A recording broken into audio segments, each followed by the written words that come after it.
Chapter 12. Hot Chocolate. Sure enough, when Tommy arrived at Wilbur's house, there were 2 steaming mugs of hot chocolate waiting for them on the kitchen counter. Tommy didn't need to say much, and for that he was so unbelievably grateful. Techno only said a brief hello to him as he rinsed out the pot he'd used to make the hot chocolate, before leaving him and Wilbur alone as he disappeared up the stairs. Wilbur didn't push him to talk either, just shoved the mug in Tommy's hands before he started rummaging through the kitchen cabinets, asking Tommy if he'd gotten the chance to eat dinner.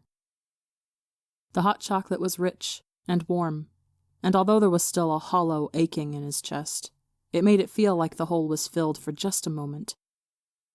Although Tommy hadn't actually gotten a chance to eat dinner, he told Wilbur he had, simply because he knew he wasn't going to be able to stomach anything more than the sweet drink tonight.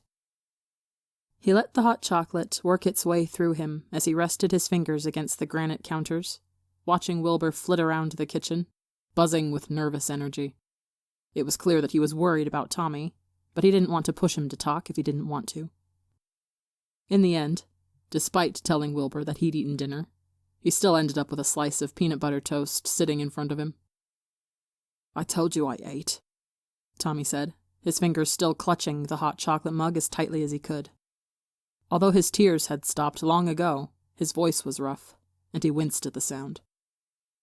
"Yeah, you said you ate before your shift. Normally you eat again after your shift, which I know you didn't this time because that's when you had your fight, so you need something to tide you over," Wilbur explained, resting his elbows on the counter in front of him. Damn it. Damn Wilbur and his annoying tendency to actually pay attention to all the rambling nonsense that falls out of Tommy's mouth. "I'm not hungry," Tommy mumbled, pushing the plate away. Wilbur frowned and pushed the plate back towards him. "You don't have to eat all of it. Just a few bites. It'll make you feel better, I promise." "How do you know?" Tommy asked, voice growing sharper as frustration flared inside him. "Because in all the time we've been friends, this is the first time I've ever seen you turn down food," Wilbur said, not reacting to the bite in his words. "Just a few bites, that's all I'm asking for." Tommy glared at Wilbur, but he knew the silent protest wasn't going to work. Wilbur could be a stubborn bitch when he wanted to, and clearly this was going to be one of those times. Flipping him off with one hand, Tommy lifted up the toast with the other and took a small bite from the corner. The peanut butter was sweet, but not too sweet, pairing nicely with the nuts and seeds in the bread itself. As soon as he swallowed the first bite, his stomach seemed to wake up all at once, as if suddenly remembering how little food he'd had that day. Next thing he knew, he'd eaten the entire piece of toast, and Wilbur was giving him a knowing smirk.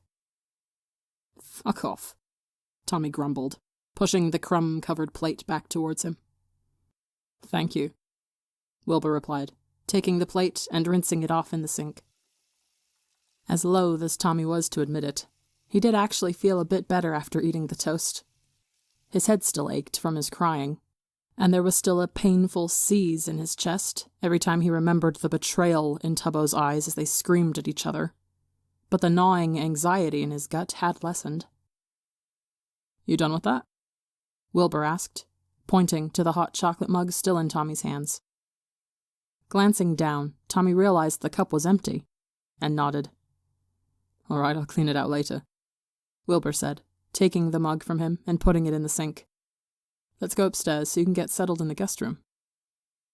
Tommy followed Wilbur up the many flights of stairs to the 3rd floor, and instead of opening the door to his own room, like he usually did when Tommy came over, this time Wilbur opened the door to the room across from his own.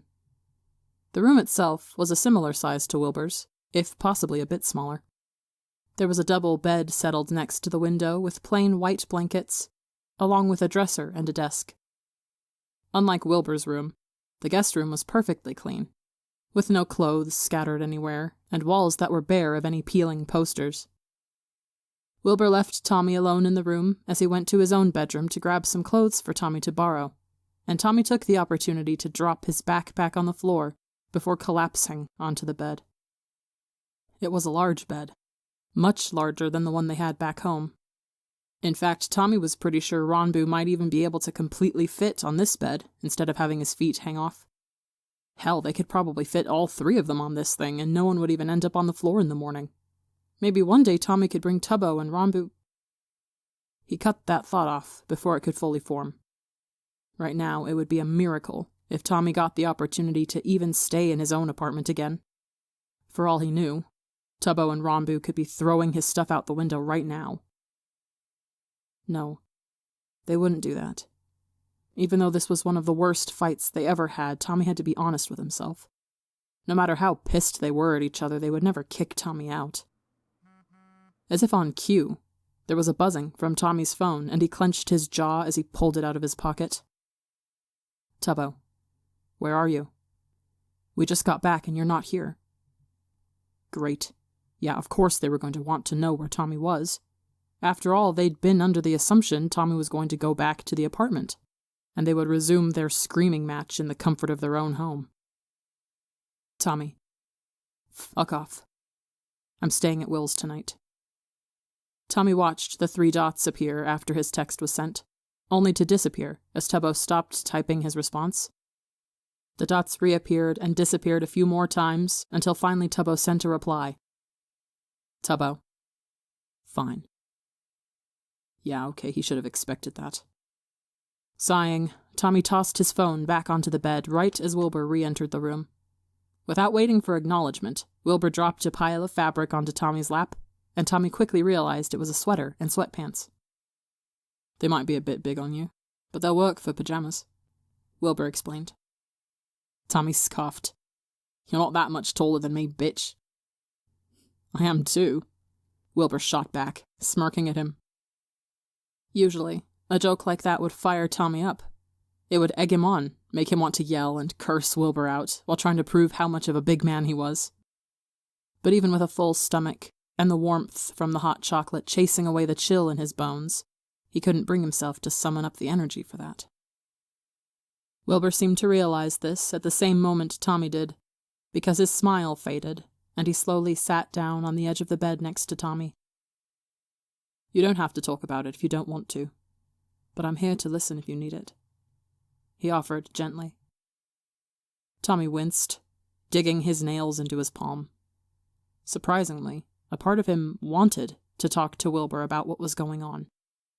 He felt like everything he'd known had been yanked out from under his feet, and he was spiraling to try and find something solid to hold on to. He wanted to ask Wilbur for his advice, to listen to his calming voice reassure him that everything was going to be okay. But he couldn't betray Tubbo and Ronbu like that. Even if they lied to him, even if they didn't trust him anymore, he wasn't going to give up their identities to anyone. I can't talk about it, Tommy whispered, staring at his hands in his lap. That's okay, Wilbur reassured, nudging Tommy's shoulder with his own.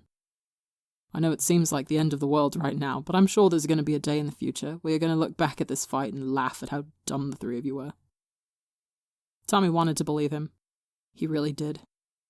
But this was so much more than any of the other dumb fights he'd had with his 2 best friends before.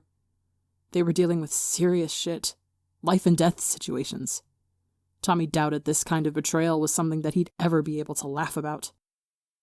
His anxious thoughts made the ache in his chest come back tenfold. He wanted to apologize. He wanted to scream. He wanted to tell his 2 best friends over and over again how badly they hurt him, until his voice went hoarse. He wanted a hug. Tommy pulled Wilbur into a bone-crushing hug without warning, the older man grunting in surprise, but not trying to pull away. Tommy buried his face in Wilbur's shoulder, squeezing his eyes shut with the vain hope that maybe, just maybe, he could hide away from the rest of the world and all his problems, at least for tonight. Warm arms wrapped around his back, pulling him closer as Tommy took a shaky breath. A hand came up to card through Tommy's hair, and stuttering heartbeat began to slow. I didn't think I could fuck up this badly, he admitted, his muffled voice cracking from where his face was pressed against Wilbur's sweater. It was supposed to be the 3 of us against the world. I never thought they'd take me out of that. I know it hurts, Wilbur whispered, fingers working to gently untangle a knot in Tommy's hair. But broken trust can be repaired. It can take a while, but when it comes to family, you can always make an effort to glue back together what's been shattered. Tommy nodded into Wilbur's shoulder. He had to believe that things weren't completely fucked between him and the only two people he'd ever considered family. That things would be okay. That night, Tommy's sleep was restless. Although his bed was more than comfortable, it felt far too empty, without either Tubbo or Ronbu to share it with. He tossed and turned until the curtains turned grey in the morning light. Tommy wondered if Tubbo and Ronbu were having the same problems. As the sun rose higher in the sky, Tommy's boredom rose as well. Although it was still hours before the time he usually got up for the day, considering he couldn't sleep, there wasn't much point in staying in bed. Tommy crept out of the guest room, watching his footsteps to make sure he didn't wake Wilbur in his own room. Then he padded down the stairs as softly as he could, sighing in relief when he finally reached the first floor. His eyes were half-lidded as he trudged to the kitchen, struggling to remember if Wilbur had ever told him how to work that damn coffee machine. Turns out, he didn't need to remember. Hey mate, you're up early. Tommy jumped at the voice, his shoulders dropping when he met Phil's pale blue gaze. Shit, you scared me, Tommy muttered, wrapping his arms around himself and leaning against the counter. The clothes Wilbur had given him to sleep in were, in fact, too big. The blue sweater Tommy wore covered his hands when he didn't push up the sleeves, and his feet were completely swallowed by the fabric of the sweatpants. Still, the clothes were soft, and when he folded his arms in front of his chest, he was impossibly warm. Sorry, usually I'm the only one up at this hour, Phil told him, giving him an apologetic smile. Do you want some coffee? I just brewed a pot. Oh, thank the Lord. Yes, please, Tommy immediately replied. He must have looked desperate, because Phil chuckled. I shouldn't be surprised that you would look like you'd die without caffeine since you work at a coffee shop, he said as he took a mug out of the cabinet, before pouring some of the coffee from the pot into it. Steam curled from the top, and Phil pushed it over to Tommy. You take it with cream and sugar? Both, please. A few minutes later, Tommy was sitting at the kitchen counter with his coffee cup in hand. Phil was leaning against the opposite counter, sipping at his own drink, and occasionally glancing out the window above the sink. Outside, Tommy could see shades of orange and pink streaking across the sky. You know, Will's really happy he asked to stay here, Phil said out of the blue after minutes of silence. Tommy blinked. What do you mean? He just was glad that you thought to call him when you needed someone. He's a bit of a sap like that. The older man chuckled. I know it doesn't seem like it, but he can get pretty insecure about his relationships with people sometimes.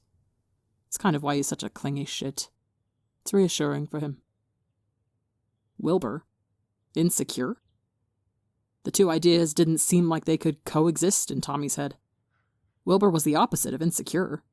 He was able to talk to people so easily, even able to coax Tommy out from just a relationship built on banter and teasing into an actual friendship. Seriously? Yeah, seriously. He set his mug down and smiled at Tommy. I just figured it's something you should know. If he starts ever being pissy or looks stressed, just remind him how much you care about him. It helps a lot. Oh. Phil was telling him this because he wanted to help Tommy be a better friend to Wilbur. That made sense, and Tommy was surprisingly grateful for that. Okay, I think I get it, Tommy murmured, taking another sip of his coffee. Thank you. You're a good kid, Tommy, Phil said, the emerald in his ear glittering as it caught a ray of sunlight from the window. If you ever need a break from Will's clinginess, though, you're welcome to come find me in my office. I know we haven't spoken as much as you've spoken to Will and Tech, but I'd like to think I'm not too bad to hang out with. Staring down into the swirling shades of almond in his cup, Tommy tried to ignore the lump in his throat. Phil was being so kind to him. Wilbur had already been so unbelievably caring towards him. This family, they were good people. What would they think if they knew that Tommy saved the lives of murderers? Would they agree that even villains deserved medical treatment? Or would they react like Tubbo and Ronbu, only seeing things in shades of black and white? Tommy wanted to think it was the earlier one, but after Tubbo and Ronbu, he didn't trust his judgment of what people might think. Thanks, Tommy said quietly. Although he wasn't sure if he'd ever actually work up enough courage to knock on Phil's office door, he still appreciated the offer anyway. The rest of the morning passed by in a soft kind of tranquility. Phil made pancakes for breakfast, adding in an extra heaping of chocolate chips for Tommy's sake. While Tommy was in the middle of eating his second pancake, Techno made his way into the kitchen, looking as though he'd been awake for hours. In contrast, when Tommy was finishing his fourth pancake, Wilbur shuffled in, looking as though he'd just come off the set of a zombie movie. It turned out that Wilbur couldn't function in the morning without caffeine, and now it was starting to make sense why he usually had so many shots of espresso in his lattes. The conversation over the breakfast table was kept light, without anyone questioning why Tommy was there. Wilbur must have told Phil and Techno not to ask Tommy about it, and while he was grateful for that, it was also a bit annoying to feel like he was being treated as if he were made of glass. Then again, he was made of glass, wasn't he? At least right now. Everything still felt so raw after the night before, and Tommy couldn't help but check his phone every few minutes on the off chance one of his roommates tried to text him, although neither of them did. After breakfast, Wilbur dragged Tommy to the living room, where they both collapsed into a heap on the couch. Wilbur turned on another animated movie, this one about a teenage witch who had to go live on her own for a year. There was one part in particular where the girl stopped being able to do magic, and it wasn't until she took pressure off herself and spent time with the people that cared about her that her magic returned. Did Tommy side-eye Wilbur when that part came up? Yes. Did Wilbur acknowledge it? No. But Tommy had no doubt the bastard knew what he was doing with the movie choice. Although it didn't exactly apply to his own situation, it was close enough to where Tommy got the message anyway. The day trickled by like sand through an hourglass. He and Wilbur didn't speak much, except to comment on the things they were watching together. It was honestly really nice to just spend a day lounging on the couch, letting his worries drift instead of leaving them to fester at the forefront of his mind. However, Tommy still had to work. When the time came for Tommy to leave for his shift, Wilbur gave him his own clothes back, apparently Phil had washed them, and offered to give him a ride to the cafe. I don't think I want to have another near-death experience with you behind the wheel, Tommy teased, dumping Wilbur's pajamas onto the guest bed after having changed back into his own. Oh, come on, I wasn't that bad, Wilbur argued. Tommy raised an eyebrow. You hit like 3 curbs. I'm honestly amazed we didn't pop a tire. You're so dramatic. You sound exactly like Techno, Wilbur scoffed, pouting at him. Because we both know you can't drive for shit, Tommy shot back, grinning at him. Seriously though, it's fine. I can take the train, no problem. Wilbur sighed. Okay, if you're sure you're all right with that. I'm not a baby, Wilbur. I can take the train by myself, Tommy told him, although there was no heat behind the words. Besides, you've done more than enough to help me out. This made Wilbur's eyebrows furrow. Toms, I was happy to let you come over, and I was really glad you thought to call me in the first place. Don't feel like I'm doing you a favor or anything, I want to help you. Biting his lip, Tommy glanced at the ground. Sure, Wilbur was probably telling the truth, but Tommy couldn't help but feel like a burden. Wilbur had picked him up from the cafe in the middle of the night, made him dinner, gave him extra clothes, and spent the entire next day with him just because he was upset. Even if Wilbur didn't seem to think so, he was still doing Tommy a huge favor, and Tommy didn't want to be more of a bother than he already was. I should really get going, Tommy said, instead of addressing what Wilbur told him. But thank you, Will, for everything. Wilbur looked like he wanted to argue, but Tommy stepped forward to hug him before he got the chance. Wilbur immediately returned the hug, squeezing him tightly and lessening the pain in Tommy's chest. I'll see you soon, okay? Wilbur said, smiling hopefully at him. Yeah, sounds good, Tommy replied, giving Will his own weak smile in return. It actually wasn't that difficult to take the train back over to Eastside so he could get to his shift on time. There was a station near the soot house, and despite the afternoon rush stifling the air and making it difficult to breathe, it was a relatively peaceful commute. Falling back into the routine of his evening shift was comforting for Tommy. He was able to shut his mind off, to not think about what was waiting for him when he went home after the cafe closed, and instead focus on grinding beans and steeping tea. Wilbur didn't stop by that night, which was understandable given Tommy had spent the entire day with the man. Still, he found himself jumping every time the door chimed with a new customer, his heart skipping a beat as he wondered who he was going to see walk in. Tubbo and Rambu had been to the cafe before, but it was a rare occurrence. Tommy didn't think either of them would show up during his shift, but he couldn't help his nerves, his eyes skimming the windows outside the cafe for any glimpse of bleached or black and white hair. As night fell, the rush slowed, and Tommy checked his phone more and more often. He wasn't sure if he wanted his roommates to text him, or if he was dreading the idea. As much as he hated this waiting game of wondering how their confrontation was going to go, he was also terrified of what was actually going to be said when it happened. He had no idea whether they were going to be able to work things out between them, or if it was going to lead to another screaming match. In all honesty, Tommy wasn't sure if he was ready to even think about forgiving the two of them. Even if they did apologize, which he doubted they would, it wouldn't be something he could accept right away.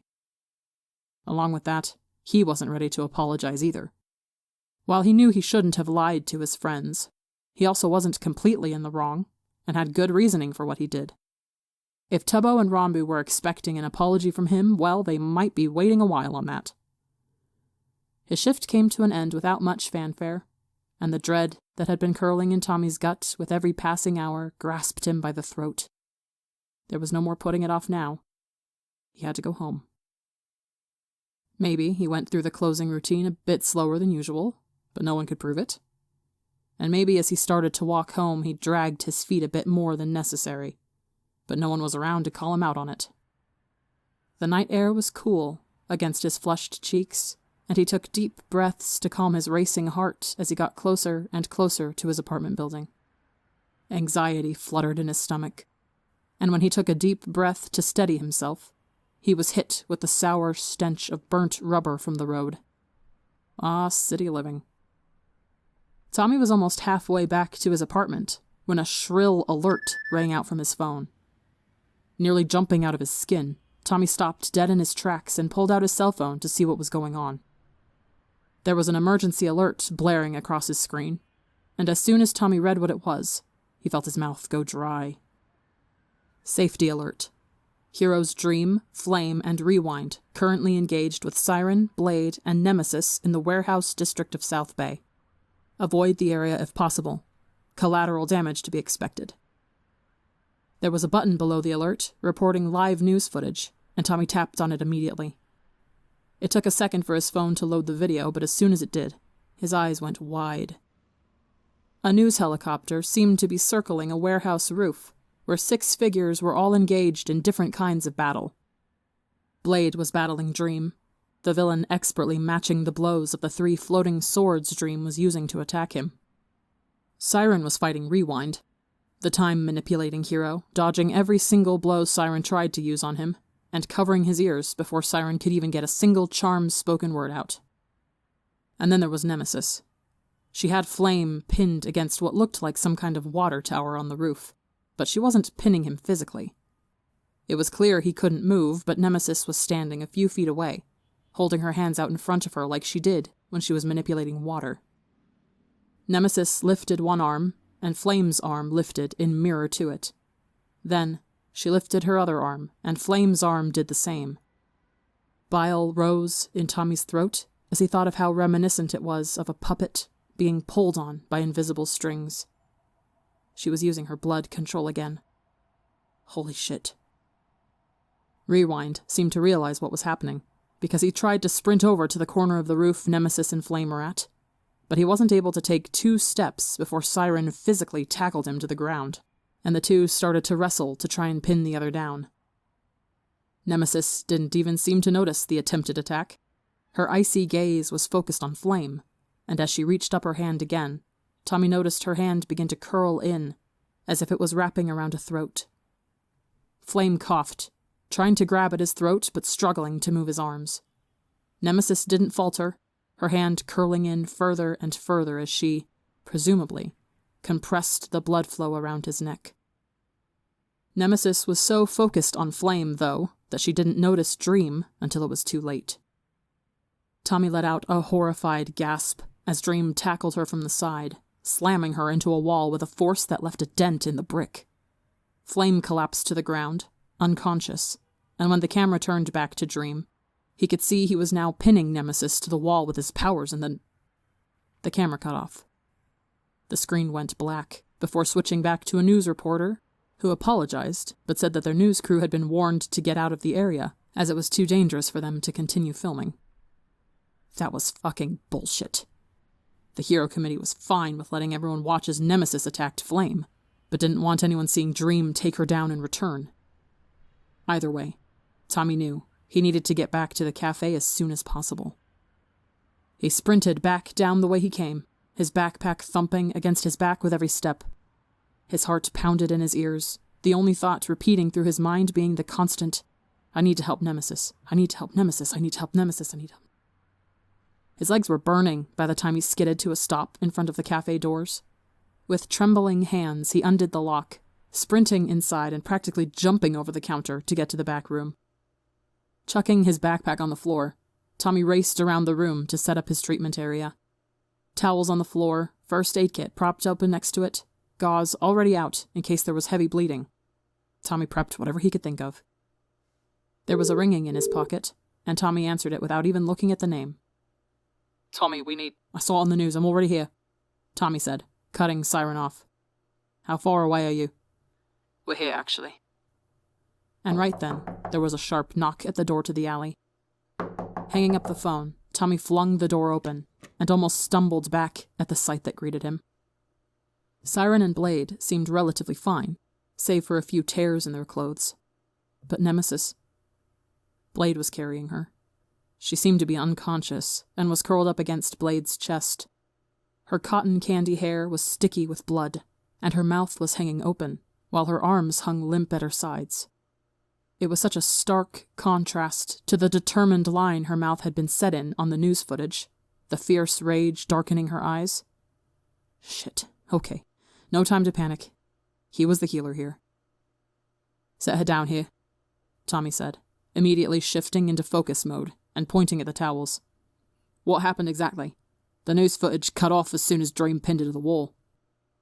The fucking bastard slammed her into the wall as many times as he could before Blade tackled him, Siren told him, with a sneer twisting his lips, watching as Blade set Nemesis down with surprising gentleness. She's bleeding a lot from her head, Blade said, shifting Nemesis so she was laying sideways on the towels. Do your healing powers work on head injuries? I'm going to be honest, I have no idea, Tommy said as he dropped to his knees next to Nemesis, using one hand to carefully try and find the injury under her hair. I've never had to heal a head wound before, so I guess we'll find out together. Yeah, there was a lot of blood coming from her skull. Although it was hard to see with all the hair and blood in the way, Tommy was pretty sure he could see cracked bone, and had to clench his jaw to shove down the nausea that rose in his throat. As he moved her head around to try and find the place to put his hands, he noticed a small black earpiece settled in her ear, and he could faintly hear a voice coming from it. Tommy lifted the earpiece and settled it in his own ear, and immediately winced when he heard shouting. Hello, Nikki, are you there? Can you hear me? It was Thanatos. Tommy remembered how Nemesis mentioned that he wasn't going to be in the field for a little while to continue recovering, but figured he must have been listening to the whole fight. Tommy was so focused on Nemesis that he didn't even register the name Thanatos had said. Thanatos? Tommy spoke into the earpiece. It's Tommy. The shouting cut off, and was quickly followed by a deep sigh of relief. Oh, thank fucking God, Thanatos exclaimed. Nemesis wasn't responding to me, and I had no clue what the fuck was happening. Is she okay? She's unconscious right now, but I'm about to heal her, Tommy explained, moving aside more of her hair so he could get a clear view of the wound. Meanwhile, Siren and Blade had both settled on the ground on either side of Nemesis, both of them pursing their lips in worry. I've never healed head wounds before, though, so I'm not sure how this is going to go. Well, it's going to be better than nothing, right? Thanatos asked, although his voice was shaky. Just do it. Don't waste any more time. Yeah, got it. Tommy nodded. He looked down at the wound, trying to figure out where to place his fingers so he'd keep everything in place. Then, as gently as he could, he closed his eyes and let the energy seep out of him. Immediately, he was hit with a shocking wave of dizziness. Gritting his teeth, he tried to ignore it and kept pushing the warmth out of his hands. Seconds ticked on, and a headache started to pound in its familiar rhythm. His head began to spin, and nausea rose up his throat. Fuck, this wasn't as bad as when he had to heal Iceman, but it really sucked. Finally, when Tommy could feel himself starting to tip to the side, he pulled his hands away. He pushed himself away from Nemesis' side, taking deep breaths as he swayed in place, sweat beading across his forehead as he struggled to steady himself. There was an arm around his shoulders to steady him. I got you, Siren said quietly, and Tommy squeezed his eyes shut as he leaned into the hold. His ears were ringing now, and Tommy had the urge to run to the sink and throw up, like he had the last time he healed Iceman. Still, he forced himself to sit in place. Thanatos was quiet in his ear, giving Tommy a moment to recuperate. Finally, after a few moments, Tommy was able to open his eyes again. He still felt nauseous as fuck, and there was still sweat pooling on the back of his neck, but the world wasn't spinning as much as it had been. Glancing down at Nemesis, he could see that the fracture in her skull had smoothed out completely. There were still some scar lines, but for the most part, it seemed as though it had been healed. And yet, Nemesis' eyes remained shut. What's going on? Thanatos asked when Tommy was silent. Is she awake yet? Her head wound is healed, Tommy mumbled, blinking as he tried to focus on Nemesis' face. But she's not waking up. Why isn't she waking up? I don't know, Tommy admitted, anxiety curling around his gut as he stared at Nemesis' sleeping face. She's breathing, but she hasn't opened her eyes. We should try to wake her up, in case she has a concussion, Blade said, reaching out to rest a hand on her shoulder. Nemesis, you gotta get up. I know you probably feel terrible, but you can't sleep right now. Nemesis didn't react. Nemesis? Tommy tried, reaching down to squeeze her hand. Can you hear us? Nemesis, get up. Siren tried, his voice echoing with his charm speak. There was no response. Shit, she's definitely unconscious, because if she heard that, she would have gotten up, Siren said, dropping his arm from Tommy's shoulders. Tommy? Tommy, what's happening? Thanatos asked, his voice now edged with panic. Come on, keep me updated. Is she awake yet? Is Nikki awake? Tommy frowned. Nikki? He questioned, making Siren and Blade's heads whip toward him. That was the name Thanatos had said a few minutes earlier, when Tommy had first put the earpiece on. There was a beat of silence from the other end of the earpiece. Oh, fucking hell, Thanatos muttered. Fuck it, we trust you. Her name is Nikki. Maybe if you say that, it'll help her wake up. Tommy's heart stuttered at that. Thanatos had just given Tommy Nemesis' name. He knew Nemesis' name. Holy shit. So far, none of the villains had given Tommy any identifying information about themselves, despite repeatedly telling him how much they trusted him. Tommy didn't mind this. He knew it was more to protect him than it was to protect themselves. But still, hearing Thanatos say that it was fine that he knew Nemesis' name because they trusted him, well, it made something warm grow in his chest. Either way, now wasn't the time to focus on that. Nikki? Tommy tried, his tongue tripping over the new name. Nikki, can you hear us? For a moment there was still nothing. And then there was a fluttering behind her eyelids, and Tommy almost cheered. "Yeah, Nikki, that's it. Come on, you gotta wake up," Tommy encouraged, squeezing her hand again. "Nikki, come on. Come back to us," Blade said, still resting his hand on her shoulder. There was more fluttering, and Tommy turned to give Siren an expectant look. "Nikki, wake up," Siren ordered. And just like that, Nemesis' eyes were flying open. Gasping, she bolted upright, only to hiss in pain and grab her head. Immediately, Blade wrapped his arm around her to steady her, and she leaned into his side without hesitation. "Fucking hell," she exclaimed, squeezing her eyes shut as she grabbed her head. "Why does my head feel like it got smashed with a hammer?" "It was Dream. He tackled you when you were fighting Flame," Siren explained. "Shit, I think I remember that," Nemesis murmured. Then she winced. "Yeah, I do. Fuck, that hurt." "Is that her?" Thanatos asked in Tommy's ear. "Yeah, that's her," Tommy said, drawing Nemesis' attention to him. Nemesis blinked a few times, as if she was struggling to focus. "Tommy, did you heal me?" "I did, yeah," Tommy nodded, ignoring how another wave of dizziness washed over him at the gesture. "I've also been talking to Thanatos. Here, you should probably calm him down," he said, pulling out the earpiece to hand back to her. Nemesis' eyes widened at the mention of her partner, and she shoved the earpiece in her ear in an almost violent manner. "Thanatos, are you there?" She paused as she listened to whatever he was saying, and then a relieved smile broke out over her face. "Oh, I'm so sorry I scared you like that."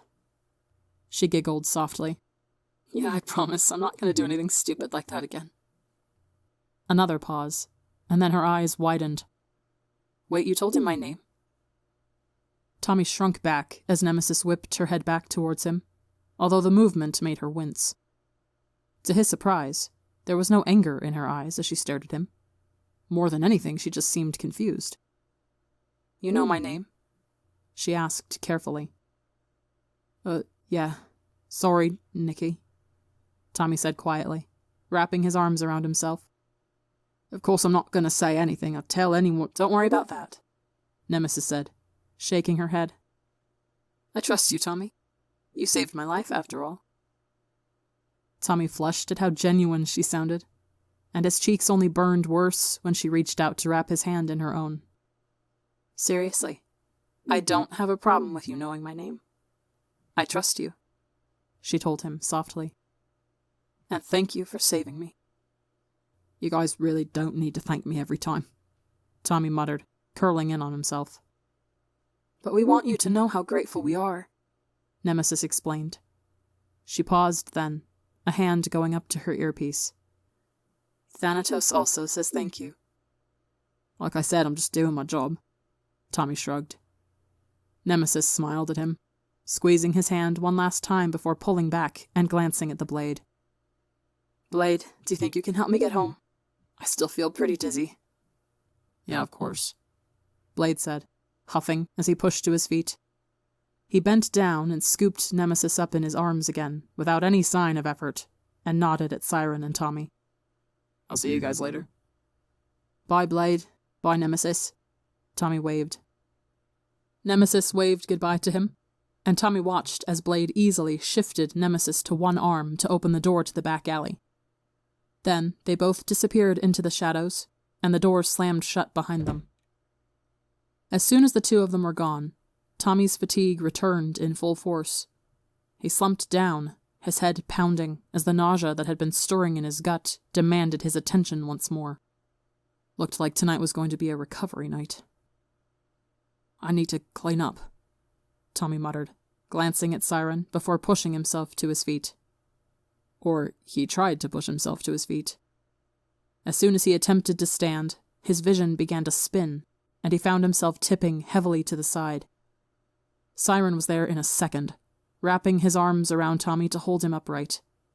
Tommy leaned against Siren's chest, taking a few deep breaths as he tried to shove the nausea back down again. Are you okay? Siren asked, his voice thick with worry.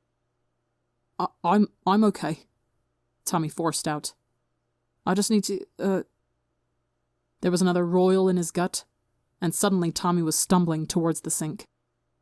Like Nemesis did last time, Siren gently rubbed his back as he puked into the sink. As he was spitting out the last few bits, Siren handed him a glass of water, which he drank with the fervor of a man in a desert. Once he was done, Tommy slumped against the edge of the sink and let out a pained whine. I hate when that happens, he mumbled, his eyes fluttering shut. Does that happen often? You throwing up after healing someone? Siren asked. Tommy shook his head. No, it's mostly just for bad injuries. Or I think in Nemesis' case it was a head injury, so it made me dizzy, which fucked up my stomach. He had begun to notice that depending on the injury, the side effects of his healing would be slightly different. Like for Iceman's burns, Tommy's hands had been painfully hot. For Jester's broken bone, Tommy had been extremely sore. Now it seemed that with Nemesis' head wound, Tommy was going to be dizzy as hell for the next day or so. Siren nodded. I'll help walk you home then. At the mention of home, Tommy froze. He couldn't go back to his apartment like this. Barely able to walk, fatigued out of his mind and on the verge of throwing up. Tubbo and Rombu would know exactly what he had done, and he really did not have the energy to try and hash out that conversation, even though he knew he shouldn't put it off. In fact, just the very thought of going back and continuing that argument right now kind of made Tommy want to cry. He felt like shit, and the only thing he wanted to do was curl up in a bunch of blankets and not poke his head out till morning.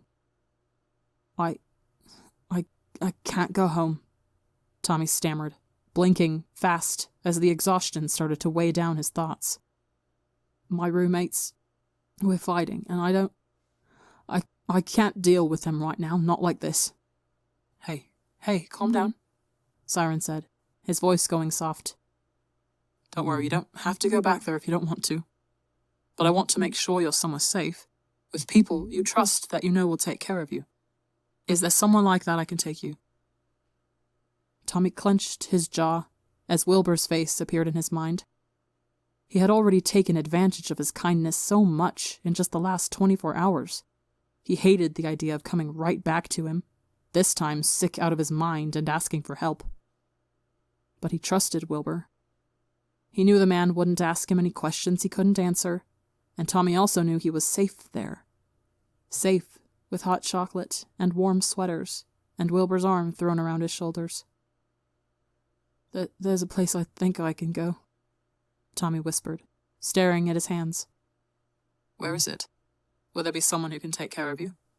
Siren asked, squeezing his shoulder. Tommy nodded. His name's Wilbur, but I just stayed at his place last night. I feel bad asking to stay there again, especially now that I'm all sick and shit. There was a beat of silence from Siren, and Tommy glanced up to see the villain giving him a strange look. But then the moment passed as quickly as it had appeared, and Siren shook his head before speaking again. I doubt that, Wilbur would mind having you stay there again, especially since you're sick. Siren reassured. Do you trust him? Is he, a good friend to you? That was an easy question, at least. Yeah, I trust him. He's one of my best friends. He smiled to himself for just a moment. I don't think he'd protest if I asked to stay with him again. He's way too fucking nice for that. I just don't want to be taking advantage of him. Tommy, I doubt he thinks of it as you taking advantage of him, Siren told him. In fact, he'd probably be happy that you trusted him enough to come to him. Tommy thought back to earlier that morning, when Phil had told him Wilbur was really happy Tommy came over.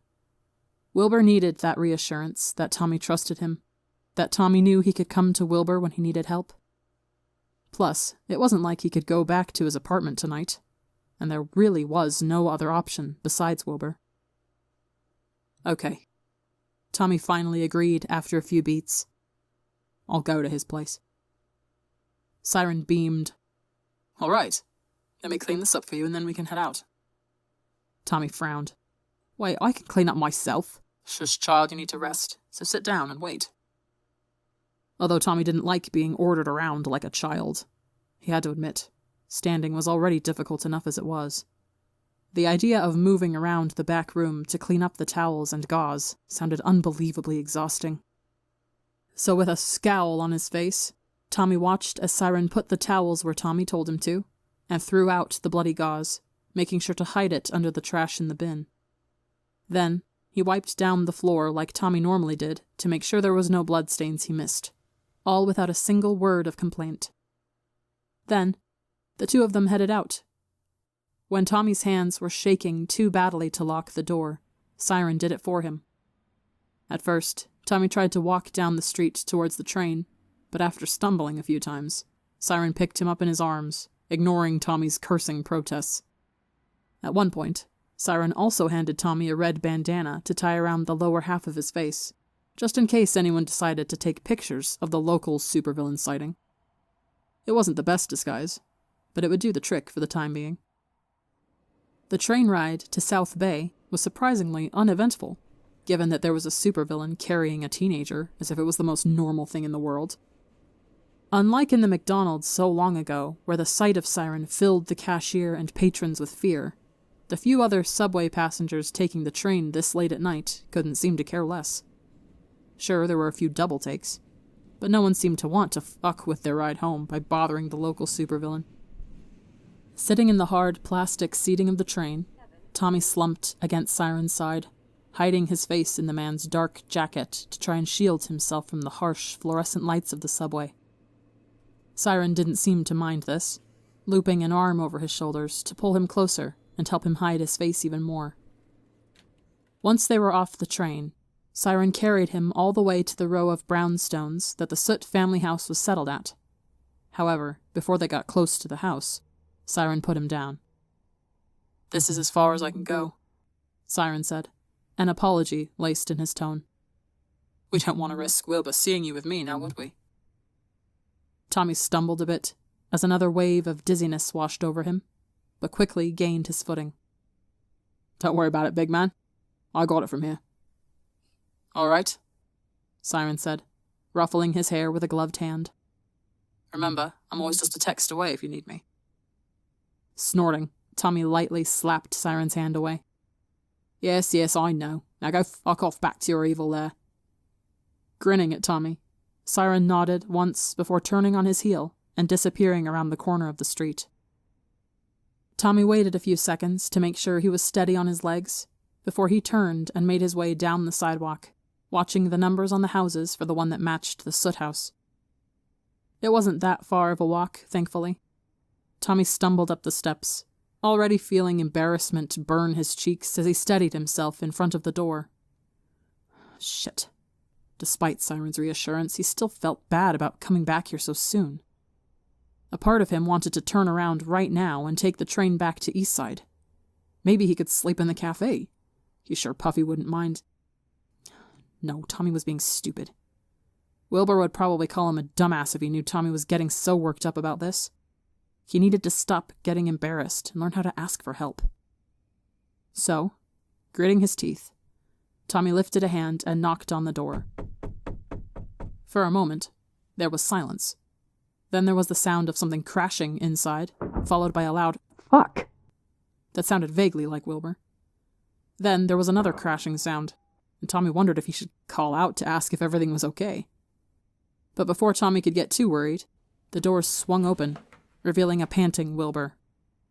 His hair was completely messed up, and his cheeks were red, as if he'd just been running. Still, his eyes widened when he saw Tommy. "Tommy? You're back?" he asked, something strange in his voice. Yeah," Tommy said, ducking his eyes to the ground. I mean, if it's a bother, I can leave, but I got sick at work, and I kind of don't want to go back to my apartment while I'm sick, and..." Tommy was cut off by warm arms wrapping around him and pulling him close.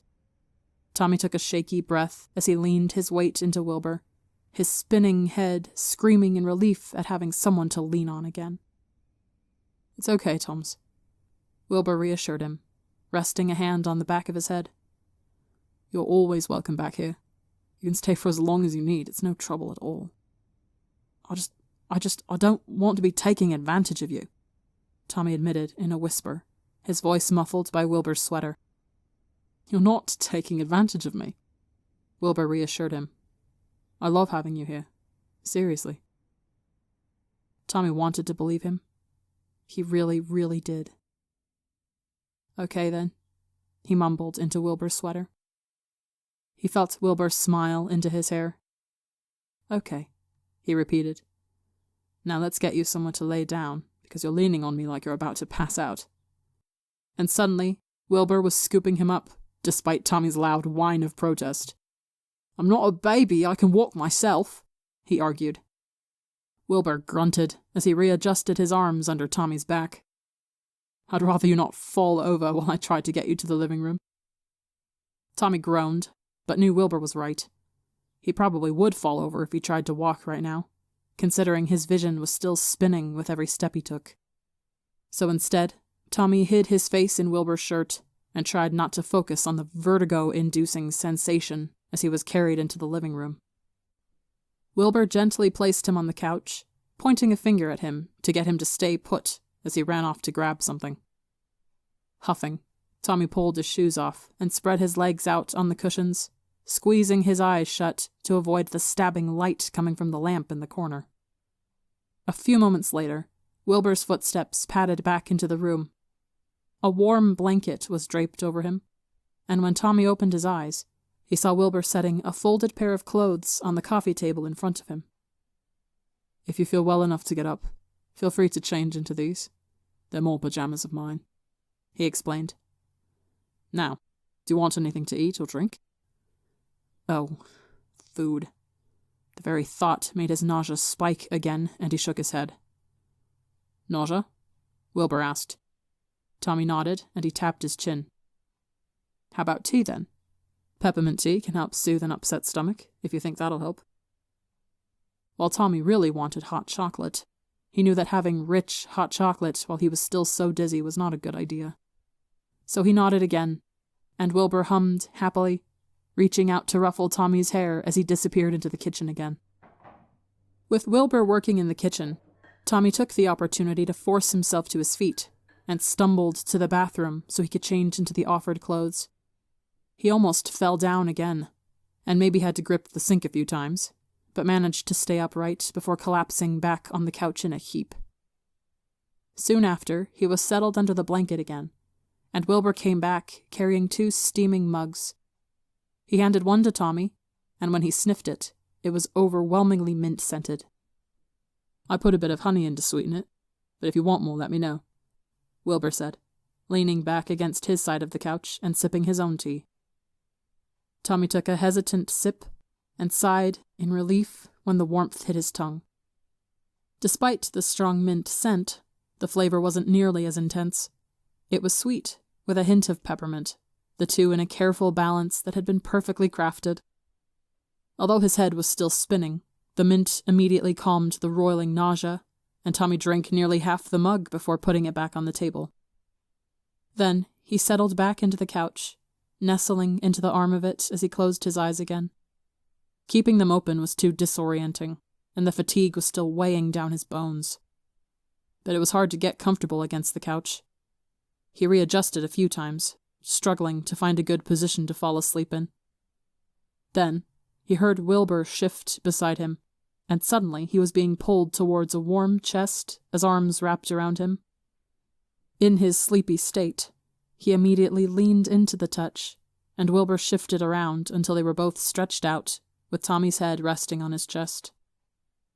Tommy was dangerously close to falling asleep now. He was tired, dizzy, and the tea had soothed his stomach for the time being. Not to mention, Wilbur was a very comfortable pillow. As he started to doze off, though, Wilbur's voice pulled him back to reality. I'm sorry, Wilbur whispered, his fingers absently playing with Tommy's hair. Tommy didn't open his eyes, but frowned all the same. Sorry for what? You haven't done anything wrong. Wilbur didn't need to apologize for anything. If anything, Tommy should be the one apologizing to him For showing up at his door unannounced and expecting Wilbur to take care of him. Wilbur sighed. I have done something wrong, though, he admitted, voice still low. I'm keeping something from you. More secrets. A part of Tommy wasn't surprised. It seemed everyone these days had their own secrets, especially him. While he knew he should be upset, he also hadn't told Wilbur about his new side job, and he had no plans to. Unlike Tubbo and Ronbu, Wilbur didn't push for his secrets, so in turn, Tommy didn't push for his. And along with that, he hadn't known Wilbur nearly as long as he knew the two of them. Their secrets stabbed at his heart because he thought they knew they could trust him after all their years together. Despite the fact that Tommy trusted Wilbur, he wouldn't expect the same from him, just because they'd only known each other a few months. So Tommy found he really didn't care about Wilbur's secret. I'm keeping something from you too, Tommy admitted, still keeping his eyes shut. We all have secrets. Yeah, but this is something you deserve to know. But I can't tell you, Wilbur said, and Tommy could imagine the frustrated frown on his face. Is it because it'd be dangerous for me to know? Tommy asked, making Wilbur stiffen. Yeah, it would be, Wilbur confessed. Maybe it was because of how tired he was, or maybe he just knew how to deal with the conversation of dangerous secrets now. But Tommy's response was easy. That's why I can't tell you mine either, Tommy replied. So we're even. But it's fine, Wilbur, seriously, Tommy said, his voice slurring as he got dragged closer to the edge of sleep. Now stop being a dramatic bitch and let me sleep. Wilbur sighed. Okay. Get some rest, Toms. In the morning, Tommy was probably going to think a lot more about what Wilbur's secret could be, and how he felt about the idea of someone else he trusted keeping something from him. But for now, Tommy let himself sink into Wilbur's warmth and into the sweet void of sleep.